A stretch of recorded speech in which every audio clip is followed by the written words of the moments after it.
Hello friends, আমি ঋষভ মাঝি। তো আজকের টপিক হচ্ছে রিভার্স ব্রেইটন সাইকেল বা বেল কলম্যান সাইকেল। ওকে, তো এই সাইকেলটার আরেকটা নাম হচ্ছে জুল সাইকেল। তো টপিকটা স্টার্ট করার আগে বলে নিই যে আমি রেফ্রিজারেশন এয়ার কন্ডিশনের সমস্ত ভিডিওগুলো আপলোড করেছি। যদি তোমাদের ভিডিওগুলো দরকার হয় বাংলাতে বেটার আন্ডারস্ট্যান্ডিংয়ের জন্য, তাহলে তোমরা আমার চ্যানেল নেম ঋষভ মাঝি, RISHAVMAJI, এই চ্যানেলের ভিতর ঢুকে তোমরা প্লেলিস্টে গিয়ে রেফ্রিজারেশন এয়ার কন্ডিশনের যে প্লেলিস্টটা আছে সেখানে সমস্ত ভিডিওগুলো আছে, তোমরা গিয়ে দেখে নাও। ওকে, আর ভিডিওটা শেষ পর্যন্ত দেখো, তাহলে তোমরা পুরোটা বুঝতে পারবে। যদি তোমাদের মনে হয় যে ভিডিওগুলো খুব হেল্পফুল হচ্ছে বা মোটামুটি হেল্পফুল হচ্ছে, তাহলে তোমরা চ্যানেলটা সাবস্ক্রাইব করে রাখো, কারণ মেকানিক্যাল ইঞ্জিনিয়ারিংয়ের ওপর আমি ভিডিও বানাই এবং ভিডিওগুলো আপলোড করি। তো তোমাদের আশা করি সাহায্য হবে এতে। তো দেখা যাক কি যে রিভার্স ব্রেইটন সাইকেল, এই সাইকেলটাতে দেখতেই পাচ্ছ 4টে কম্পোনেন্ট আছে। একটা হচ্ছে কম্প্রেসার, কুলার, আইসেন্ট্রপিক এক্সপান্ডার বা শুধু এক্সপান্ডার, আর একটা হচ্ছে রেফ্রিজারেটর। ওকে, তো ওয়ার্কিং ফ্লুইড এটা একটা আইডিয়াল সাইকেল, আর এখানে ওয়ার্কিং মিডিয়াম হিসাবে আমি এয়ার ইউজ করব। ওকে, তো কম্প্রেসার প্রথমে ইউজ করা, কম্প্রেসারের মধ্যে দিয়ে যখন ওয়ার্কিং ফ্লুইডটা আসছে, কম্প্রেসারের মধ্যে আসছে, তখন সেটা কম্প্রেসড হবে। তাহলে কম্প্রেসড হলে কী হবে, টেম্পারেচার বাড়বে, এবং এই কম্প্রেসারের মধ্যে যখন কম্প্রেশনটা হয় সেটা আইসেন্ট্রপিক্যালি কম্প্রেশন হয়। ওকে, এটা আমি বারবার বলি, কম্প্রেসারের মধ্যে যে কম্প্রেশনটা সেটা আইসেন্ট্রপিক্যালি কম্প্রেশন হয়, আর ঠিক তার উল্টো হয় এক্সপান্ডার বা আমি যদি বলি টারবাইনের ভিতরে আইসেন্ট্রপিক্যালি এক্সপানশন হয়। ওকে, তো কম্প্রেসারের একটা উল্টো ফর্ম বা অপোজিট একটা কম্পোনেন্ট হিসাবে আমি টারবাইনকে ধরতে পারি। টারবাইন একটা আইসেন্ট্রপিক এক্সপান্ডার। ওকে, যেখানে ওয়ার্ক আউটপুট হয় আর কম্প্রেসারে ওয়ার্ক ইনপুট করতে হয়। এটা বুঝতে পারছো তো? আমি কম্প্রেসার চালাতে গেলে আমাকে বাইরে থেকে কোনো এনার্জি দিতে হবে বা বাইরে থেকে কিছু ওয়ার্ক দিতে হবে, তার জন্য আমার কিন্তু কম্প্রেসার চলবে। সেটা বাইরে থেকে ইলেকট্রিক্যালি সাপ্লাই করে আমি মোটর দিয়ে কম্প্রেসারটাকে চালাতে পারি, বা কোনো আইসি ইঞ্জিনের সঙ্গে আমি এটা কানেক্টেড করে আমি কম্প্রেসার চালাতে পারি। তো কম্প্রেসারকে চালাতে গেলে বাইরে থেকে ওয়ার্ক ইনপুট করতে হয়। আর এক্সপান্ডার বা একটা টারবাইনের কাজ কি? একটা টারবাইনের কাজ হচ্ছে ওয়ার্ক আউটপুট করা, অর্থাৎ সে কিছুর বিনিময়ে, সেটা স্টিম হতে পারে, সেটা কোনো একটা ওয়ার্কিং মিডিয়াম হতে পারে, তার বিনিময়ে আমি একটা ওয়ার্ক আউটপুট পাবো। ওকে, তো যখন কম্প্রেসারের ভিতরে আমার ওয়ার্কিং ফ্লুইড হিসাবে এয়ারটা এন্টার করলো, তাহলে তখনই সঙ্গে সঙ্গে কম্প্রেসার কী করলো, সেটাকে কম্প্রেসড করে সেটাকে বের করে দিল।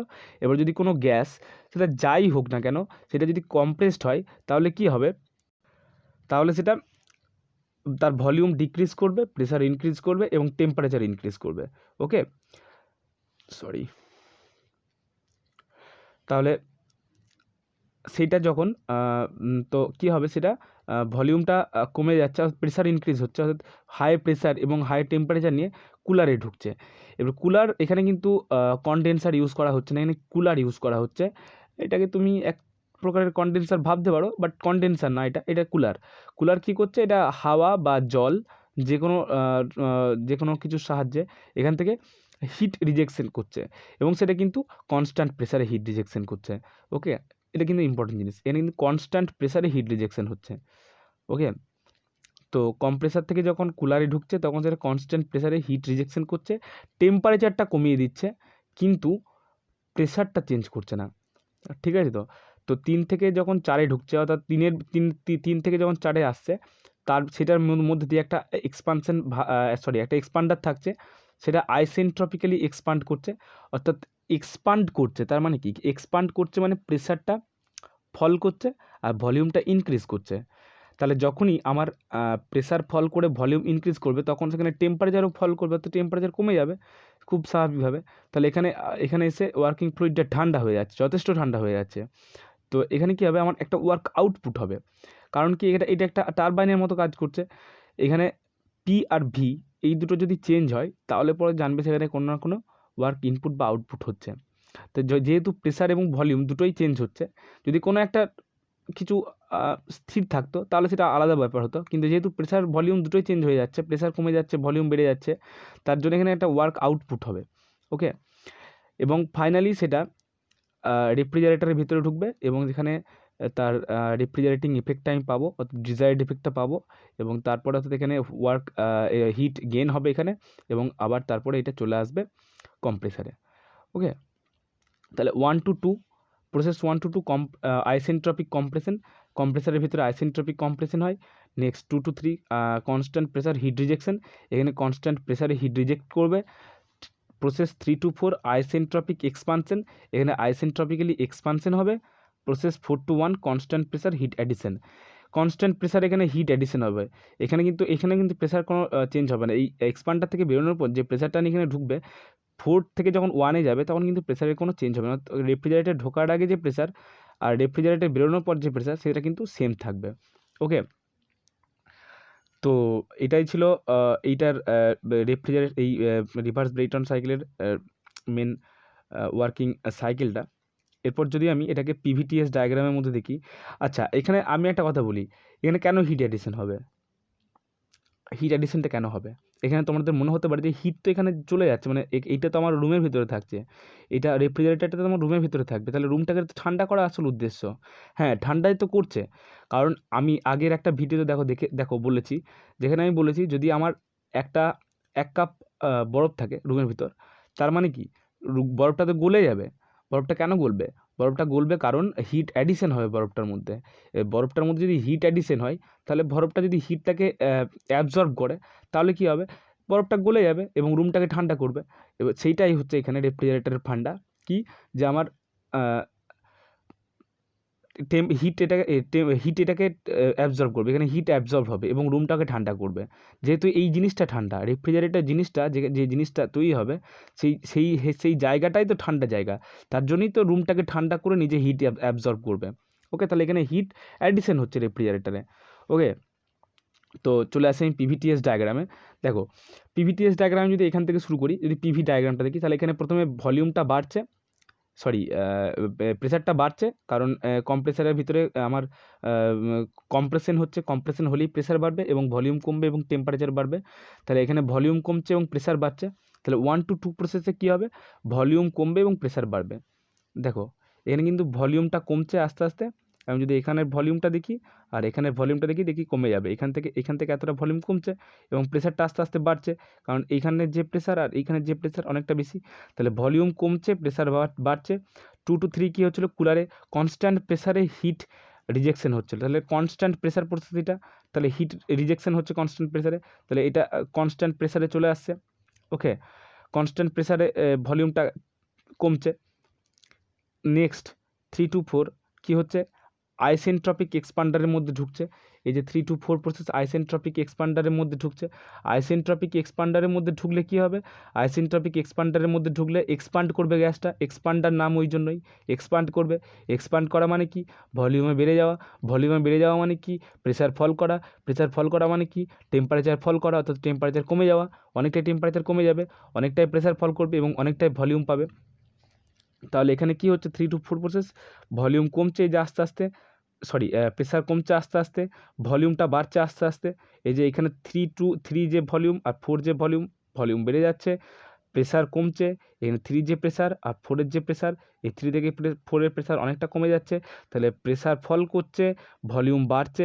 এবং 4 to 1 কী হচ্ছে? এখানে রেফ্রিজারেটর 4 to 1-এ কনস্ট্যান্ট প্রেসারে হিট অ্যাডিশন হচ্ছে। ওকে, 4 to 1 মানে কি? 4 to 1 মানে হচ্ছে কনস্ট্যান্ট প্রেসারে হিট অ্যাডিশন। এই যে এখানে এটা হচ্ছে 4 to 1 প্রসেস রেফ্রিজারেটর, এটাই হচ্ছে ডিজায়ার্ড ইফেক্ট এরিয়া। তাহলে এই এরিয়াতে কী হচ্ছে? কনস্ট্যান্ট প্রেসারে হিট অ্যাডিশন হচ্ছে। তাহলে 4 to 1 এখানটাতেই আমার ডিজায়ার্ড ইফেক্ট পাচ্ছি, অর্থাৎ আমি এখানে কী হচ্ছে? কনস্ট্যান্ট প্রেসারে হিট অ্যাডিশন হচ্ছে, এটা কনস্ট্যান্ট প্রেসার লাইন।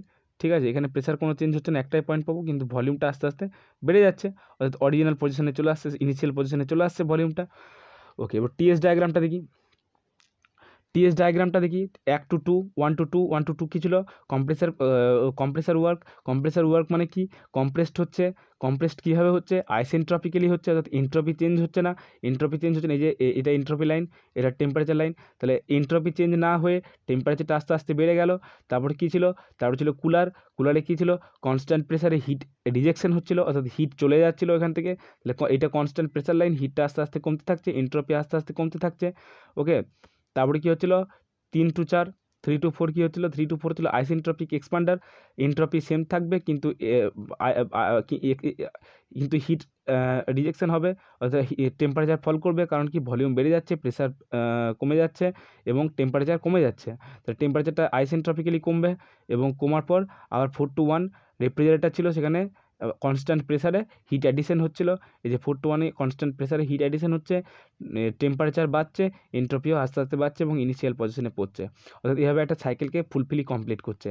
তাহলে এখানে ওয়ার্ক ইনপুট আমি কি জানি, সিওপি, তাহলে রিভার্স ব্রেটন সাইকেলের ক্ষেত্রেও COP is equals to desired effect by work input. তাহলে ডিজায়ার্ড ইফেক্টটা কি, রেফ্রিজারেটর ডিজায়ার্ড ইফেক্ট, আমি বারবার বলছি রেফ্রিজারেটর ডিজায়ার্ড ইফেক্ট বা এভাপোরেটর ডিজায়ার্ড ইফেক্ট। যদি কোনো ওয়ার্কিং সিস্টেমে অর্থাৎ রেফ্রিজারেশন সাইকেলের মধ্যে ইভাপোরেটর বা রেফ্রিজারেটর থাকে, তাহলে সেই ইভাপোরেটর বা রেফ্রিজারেটর এরিয়াটাই হচ্ছে ডিজায়ার্ড ইফেক্ট। এখানে যেহেতু ইভাপোরেটর নেই, রেফ্রিজারেটর আছে, তার জন্য এখানে রেফ্রিজারেটরটা ডিজায়ার্ড ইফেক্ট, অর্থাৎ এই 4 to 1 হচ্ছে ডিজায়ার্ড ইফেক্ট, এই 4 to 1 হচ্ছে ডিজায়ার্ড ইফেক্ট। এখানে টিএস ডায়াগ্রামে দেখাতে হবে 4 to 1 ডিজায়ার্ড ইফেক্ট এবং ওয়ার্ক ইনপুট কি 1 to 2। এখানে ওয়ার্ক ইনপুট নেবো না, এখানে আমরা নেবো নেটওয়ার্ক নেবো, কারণ এখানে আইসেন্ট্রপিক এক্সপান্ডার আছে। আইসেন্ট্রপিক এক্সপান্ডারের মধ্যে এই যে প্রেসার ভলিউম, এই যে এখানে যে আমি যে গ্রাফটা পাবো না, এখানে এই যে গ্রাফটা পাবো, এখানটাতে আমার তো একটা ওয়ার্ক হচ্ছে বাবা, আমি দেখাচ্ছি। দেখো এটা একটা পিভি ডায়াগ্রামের মধ্যে যদি আমার কোনো একটা প্রসেস থাকে হবে, তাহলে প্রসেসটাতে কি ওয়ার্ক ডান হচ্ছে না, অবশ্যই ওয়ার্ক ডান হচ্ছে। এটা যদি আমার ইনিশিয়াল হয়, এটা যদি ফাইনাল হয় 1 to 2 হয়, তাহলে দেখো এটা হচ্ছে ওয়ার্ক, তাই তো, এটা হচ্ছে ওয়ার্ক। যদি এটা পিভি ডায়াগ্রামটা যদি এরকম হতো,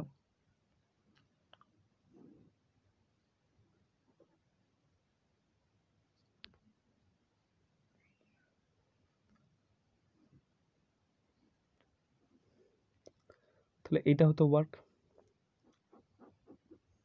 ওকে,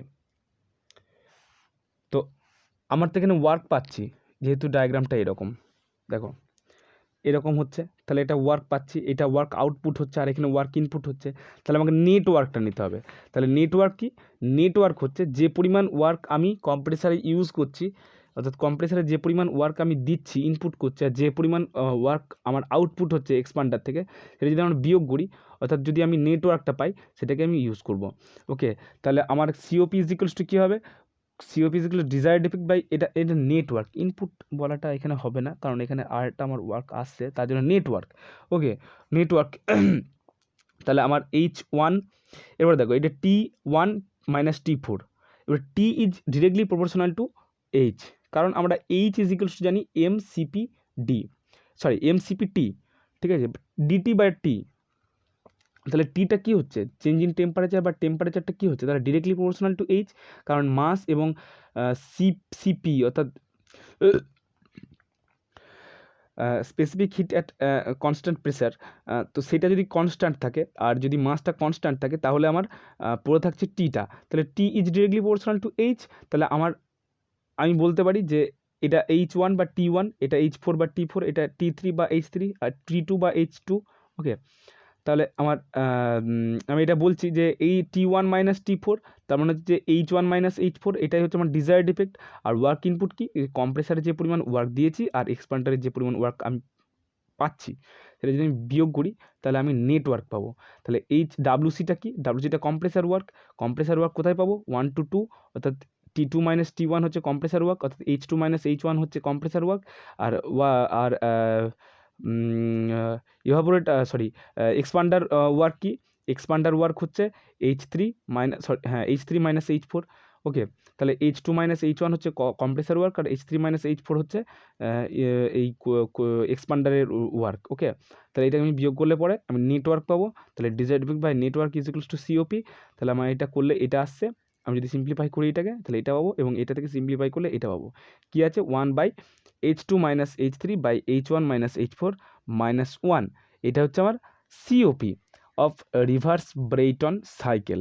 ওকে, তাহলে দেখো সিওপি ইজ ইকুয়ালস টু আমি কী পেলাম, H2 - H3/H1 - H4 - 1, এটা আমি পেলাম। তো এটা তোমরা এগুলো নোট করো আস্তে আস্তে, ভিডিওটা পজ করো, নোট করো, ভিডিওটা পজ করো, নোট করো, শোনো, প্রথমে পুরোটা শোনো, পুরোটা শোনার পরে ভিডিওটা পজ করো এবং পজ করে নোট করতে থাকো। তো আমি এইচ ইকুয়ালস টু কী বললাম, এমসিপি ডিটি বা এমসিপিটি, এখানে যদি আমার মাস এবং সিপিটা যদি কনস্ট্যান্ট থাকে, শুধু আমার যদি টিটা পড়ে থাকে, তাহলে যদি আমি কনস্ট্যান্ট ধরে নিই এমসিপিটাকে, তাহলে H is directly proportional to T. Okay, তাহলে আমি টি দিয়ে আবার এটাকে প্রকাশ করছি যে T2 - T3/T1 - T4 - 1। ওকে, এটা আমি পাচ্ছি এবং এটাকে সিম্পলিফাই করলে আমি পাচ্ছি T2/T1 1/T2/T1 ইন্টু 1 - T3, এটা আমি পাচ্ছি আর কি -1। এটা আমি 1 নাম্বার ইকুয়েশন দিচ্ছি, এটা আমি পাচ্ছি আলটিমেটলি সিওপি হিসাবে। যদি টেম্পারেচার ফর্মে লিখতে চাই তবে আমি এটাকে পাচ্ছি। এরপর দেখো 1 to 2 প্রসেস কী ছিল, 1 to 2 প্রসেস ছিল কম্প্রেসার ওয়ার্ক। কম্প্রেসার ওয়ার্কটা কী ছিল, আইসেন্ট্রপিক্যালি কম্প্রেশন হচ্ছিল, এবং আইসেন্ট্রপিক মানে কি, অ্যাডিয়াবাটিক প্রসেস, সেটা রিভার্সিবল অ্যাডিয়াবাটিক মিনস আইসেন্ট্রপিক। এবার রিভার্সিবল অ্যাডিয়াবাটিক হচ্ছিল, অর্থাৎ আইসেন্ট্রপিক্যালি গ্যাসটা কম্প্রেসড হচ্ছিল, তাহলে সেখানে আমি PV to the power gamma is equals to constant লিখতে পারি।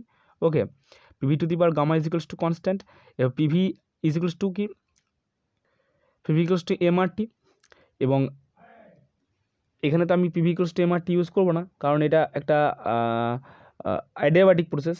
অ্যাডিয়াবাটিক প্রসেসের ক্ষেত্রে আমি কি ইউজ করব, যে ফর্মুলাটা ছিল T2/T1 is equals to P2/P1 whole to the power gamma minus 1/গামা। এটা হচ্ছে আমার অ্যাডিয়াবাটিক প্রসেসের ফর্মুলা, এটা তোমাদের মনে রাখতে হবে। T2/T1 is equals to P2/P1 whole to the power gamma minus 1/গামা। আর 3 to 4-এ কী করবো, 3 to 4ও এক্সপান্ডারের মধ্যে 3 to 4 process expander process, isentropically expand হচ্ছিল এখানে গ্যাসটা, তাহলে এটাও একটা অ্যাডিয়াবাটিক প্রসেস, তাহলে এখানেও আমি PV to the power gamma is equals to constant use করবো। তাহলে এখানে আমি কি দেখবো, এখানেও তাই দেখবো আমি, T3/T4 is equals to P3/P4 whole to the power gamma minus 1/গামা। ওকে, এরপর দেখো প্রসেস 2 to 3-তে কী ছিল, এখানে কিন্তু প্রসেস 2 to 3 ছিল কুলারে কিন্তু কনস্ট্যান্ট প্রেসারে হিট রিজেকশন হচ্ছিল, কুলারের ভিতরে কনস্ট্যান্ট প্রেসারে হিট রিজেকশন হচ্ছিল, P2 is equals to P3 ছিল, অর্থাৎ কনস্ট্যান্ট প্রেসার ছিল। আর 4 to 1-এ কী ছিল, রেফ্রিজারেটার ছিল, সেখানেও কিন্তু কনস্ট্যান্ট প্রেসারে হিট অ্যাডিশন হচ্ছিল, অর্থাৎ সেখানেও কিন্তু P1 to P4 কনস্ট্যান্ট ছিল। তাহলে P2 is equals to P3 এবং P1 ইকুয়ালস টু P4 আমি বলতেই পারি।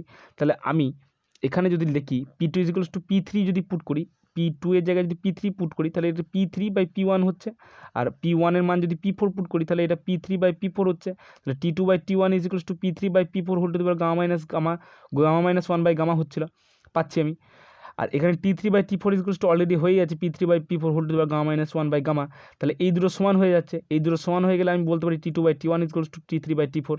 ওকে, তাহলে T2/T1 ইজ ইকুয়ালস টু কী পাচ্ছি আমি, T2/T1 ইজ ইকুয়ালস টু ছিল P2/P1, P2 এর মান P3, এই যে P2 এর মান P3 আর P1 এর মান P4, তাহলে P3/P4 whole to the power gamma minus 1/গামা। ওকে, আর T3/T4 ইজ ইকুয়ালস টু কী আছে, P3/P4 whole to the power gamma minus 1/গামা। তাহলে এইটার এইটা সমান, তাহলে T2/T1 is equals to T3/T4। Okay, T1/T2 is equals to T3/T4, এবার T2 into T4 is equals two T1/T3, এটাও পাচ্ছি। তাহলে কি হচ্ছে দেখো, আমি T2/T1 is equals to T3/T4 পেলে কী হবে, এখানে দেখো এই 1 নাম্বার ইকুয়েশনটা T2/T1 ইজ ইকুয়ালস টু কী বলছি, T2/T1 ইজ ইকুয়ালস টু বলছি T3/T4। এখানে আমি T3 বাই, বেশ সরি এখানে দরকার নেই, T2/T1টা থাক। T3/T2 কী পাচ্ছি, T3/T2 পাচ্ছি, দেখো এখান থেকে T3/T2 পাচ্ছি T4/T1, তাহলে T3/T2 T4/T1 লিখছি, আর এখানে T4/T1 আছে, তাহলে এই দুটো কেটে যাবে, তাহলে পড়ে থাকছে T2/T1 -1। তাহলে সিওপিটা আলটিমেটলি আমি পাচ্ছি T2/T1 -1, এটাই হচ্ছে সিওপি, আলটিমেট ফাইনাল সিওপি, এটাই। যদি টেম্পারেচারের ফর্মে প্রকাশ করতে হয় রিভার্স ব্রেইটন সাইকেলকে সিওপি দিয়ে, তাহলে T2 - T1 -1। ওকে, আর যদি আমাকে আরপি অর্থাৎ প্রেসার রেশিও দিয়ে লিখতে হয়, তাহলে পরে আমি আরপি দিয়ে লিখতে পারবো, কারণ কি, কারণটা হচ্ছে T2/T1 is equals to P2/P1। Okay, তাহলে T2/T1 is equals to P2/P1 whole to the power gamma minus one. এই যে whole to the power gamma minus one by gamma, এটা যদি আমি RP ধরি, এটা যদি প্রেসার রেশিও ধরি, তাহলে কি হবে, তাহলে এইটা RP whole to the power gamma minus one by gamma হয়ে যাবে। তাহলে T2/T1 এর মানটা হয়ে যাবে RP to the power gamma minus one by gamma. তাহলে এখানে আমি যদি এই T2/T1 এর জায়গায় যদি আমি RP whole to the power gamma minus one by gamma লিখি, তাহলে সেটাই হয়ে যাবে RP to the power gamma minus one by gamma minus one. এটা কি আমি এইটা এরকম করে লিখছি। ওকে, এটা আমি বললাম T2/T1 is equals to P2/P1 whole to the power gamma minus one by gamma. Okay, এটা হচ্ছে RP। তো আমি হয় RP প্রেসার রেশিও দিয়ে আমি প্রকাশ করব COP-কে, অথবা টেম্পারেচার ফর্মে আমি প্রকাশ করব COP-কে।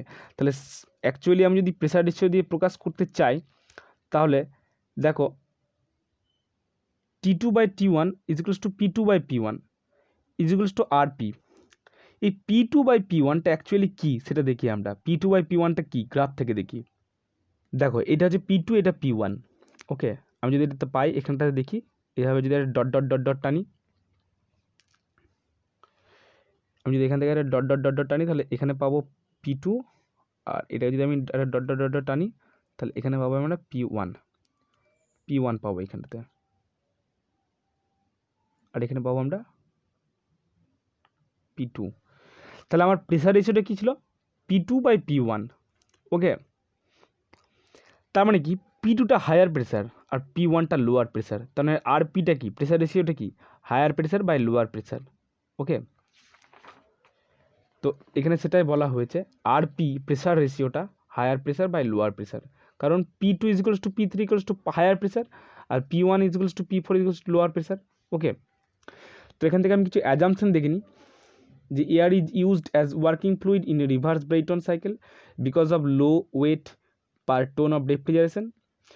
নেক্সট হচ্ছে the COP of a reverse Brayton cycle is a function of pressure ratio. দেখলে ফাংশন অফ প্রেসার রেশিও পুরোটাই RP এর ওপর ডিপেন্ড করে আছে। এবার RP এর ওপরেই ডিপেন্ড করে থাকবে COPটা, কারণ COPটা আমি কি দেখছি RP to the power gamma minus one by gamma minus one, তাই তো।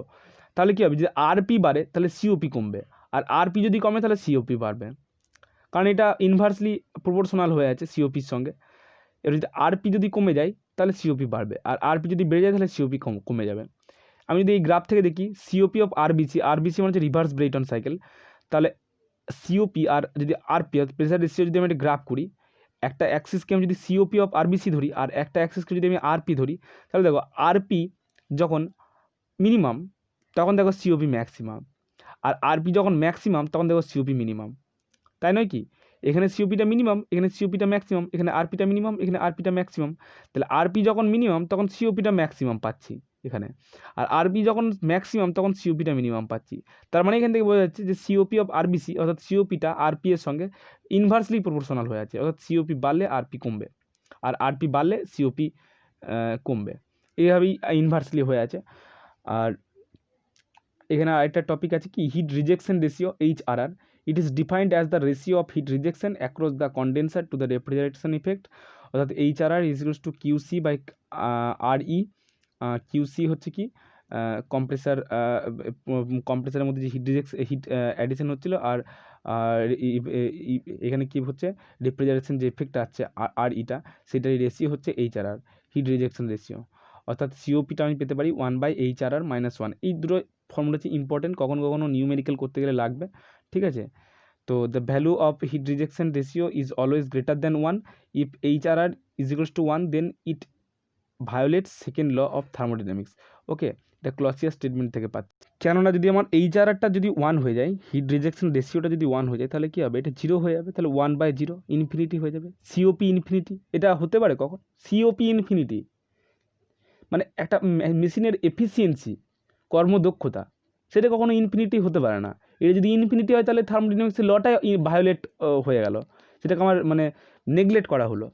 কারণ আমার থার্মোডাইনামিক্সের ল বলছে, ফার্স্ট ল বলছে কি, যে আমি যে পরিমাণ হিট দেবো সেই পরিমাণ মেকানিক্যাল ওয়ার্ক পাবো। আর সেকেন্ড ল কী বলছে, যে স্পন্টেনিয়াসলি আমি কোনো ওয়ার্ক আউটপুট পেতে পারি না যদি আমার স্পন্টেনিয়াসলি ওয়ার্ক ইনপুট না হয়। অর্থাৎ আমার যেমন পরিমাণে ওয়ার্ক ইনপুট হবে ঠিক সেরকম পরিমাণেই আমি এফিসিয়েন্সি পাবো। ঠিক আছে? তো আমি এখানে একটা লিমিটেড পরিমাণে হিট রিজেকশন রেশিও বা একটা লিমিটেড পরিমাণে আমি ওয়ার্ক ইনপুট করছি কম্প্রেসারের মধ্যে, আমি একটা লিমিটেড পরিমাণে ওয়ার্ক ইনপুট করছি, সেখানে আমি একটা মানে ইনফিনিটি লেভেলের আমি কোএফিসিয়েন্ট অফ পারফরমেন্স পাবো কী করে? পেতে পারি না। একটা মেশিনের কখনো কোএফিসিয়েন্ট অফ পারফরমেন্স বা এফিসিয়েন্সি ইনফিনিটি হতে পারে না। একটা লিমিটেশন থাকে সমস্ত কিছুর। সেই লিমিটেশনটা যদি ভায়োলেট হয় তাহলে লগুলো ভায়োলেট হবে। তার জন্য HRR ইজ ইকুয়ালস টু 1 হতে পারে না। যদি 1 হয় তাহলে সেটা ভায়োলেট হবে। ওকে? তো এটাই ছিল এই রিভার্স ব্রেইটন সাইকেলের সম্বন্ধে একটু আলোচনা। তো এরপর আমরা ভিডিওগুলোর শেষে আমরা দেখব কিছু নিউমেরিক্যাল। তো আপাতত থিওরিটা শেষ করে ফেলি, তারপর নিউমেরিক্যাল করব। ওকে, থ্যাংক ইউ।